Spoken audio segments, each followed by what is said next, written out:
Well, first things first, I'm sick, and I'm pretty sure you can tell. Hey guys! So in today's video, I'm working on a digital time-lapse, and I'm actually doing a character design based on what YouTube would look like if it was a human. So I hope you guys enjoy, and I will see you there. So first things first, I really wanted to look at the inspiration for today's piece, and that was actually the Draw with Jazza contest for this month, and it's the internet IRL one. In this contest, challenge, whatever, you are supposed to take a social media website and transform it into a character or a location. And when I first heard this theme, I was really excited because it seemed like it would be a lot of fun. But I had a little bit of a difficult time trying to decide which website I wanted to do a version of. And I bounced around with several different concepts before finally settling on YouTube. And the main reason that I decided on this was that I thought it would be funny to do a sort of Dr. Jekyll and Mr. Hyde sort of interpretation of YouTube. And this is really because I've always found YouTube as a whole to sort of have two sides. There's the people that care about the content and are really engaged and happy to be here, and then there's the people that are kind of negative just for the sake of being negative, and you can tell that they're doing it just to get a rise out of people. And I kind of wanted to show that in this piece, and in the end, I really like the concept and the way that it turned out. So something you probably noticed about this video in particular is that I decided to start this video with a bit of the development process. And I really do this with all of my pieces, where I work in my sketchbook and I do a few little concepts, I test out different ideas, and I'm generally trying to find the best version of the project that I'm trying to complete. And I don't normally record this process, and I'm not really sure why this is, because I always really enjoy watching other people through their development process. So I thought it would be a fun little add-in to put a short little part at the beginning where I was properly developing some of the concepts. Something else that is a little bit atypical about this piece is that I don't normally do multiple characters in one illustration. And there's not really a good reason for this, just that I don't normally think to do it.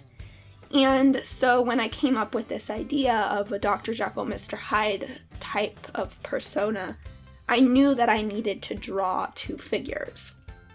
And initially I kind of wanted to do a double-headed kind of creature, but in the end, I thought it looked better as a cohesive piece to have the one character with their hands in their pockets and the other character with a peace sign, and I couldn't really figure out a good way to create a monster that worked in that way. And the main reason that I really wanted to stick with that idea was simply I wanted to get as much personality into each individual archetype as I possibly could. And I put a lot of gesture into the way that the first character is kind of slumping and the other is sort of bouncy and happy. And I tried to exaggerate the facial expressions to a certain extent as well. Something else I realized while I was working on this piece that was actually less intended was the fact that red is not a color that I tend to use in a lot of my pieces, and I don't know why this is. I just typically tend towards cooler tones, things like blues and purples, and a lot of darker tones as well, like blacks and grays and things like that. And they work really well with the types of themes that I'm used to creating. But the interesting thing is that the color red actually has a lot of pertinent symbolism to the types of themes and topics that I like to explore in my artwork. And this is something that just came as a little bit of a realization to me as I was working on this piece, because red is clearly something that needed to be incorporated to really drive the point home about YouTube. I knew that I wanted to do the YouTube logo, and I wanted the entire thing to be pretty cohesive in the end, where it's almost two opposite color palettes without actually using blatantly different colors. So I used combinations of red and gray specifically to get that point across.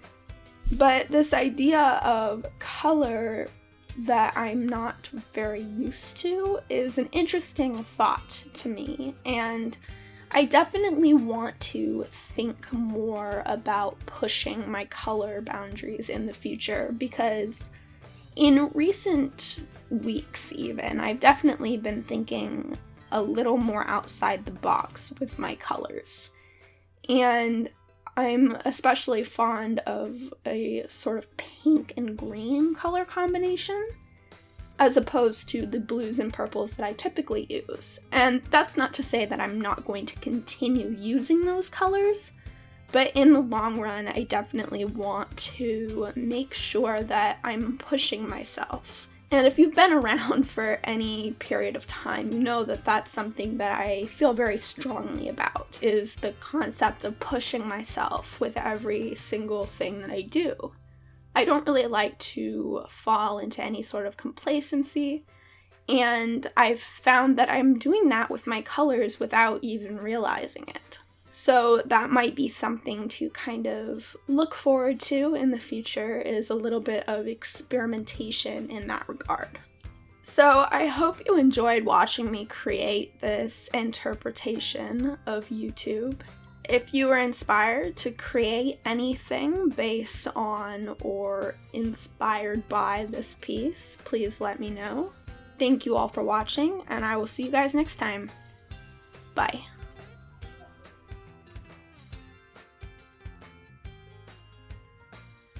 So I know I missed a couple of videos, and I feel really bad about that. I really wanted to do videos, but the hurricane that recently came through Florida came right past us, and so we left. We went to Ohio, and so I was gone without any sort of anything, and I couldn't make videos. I posted about it on Twitter and also Instagram, but I couldn't figure out a way to actually post it on YouTube, so that's what happened.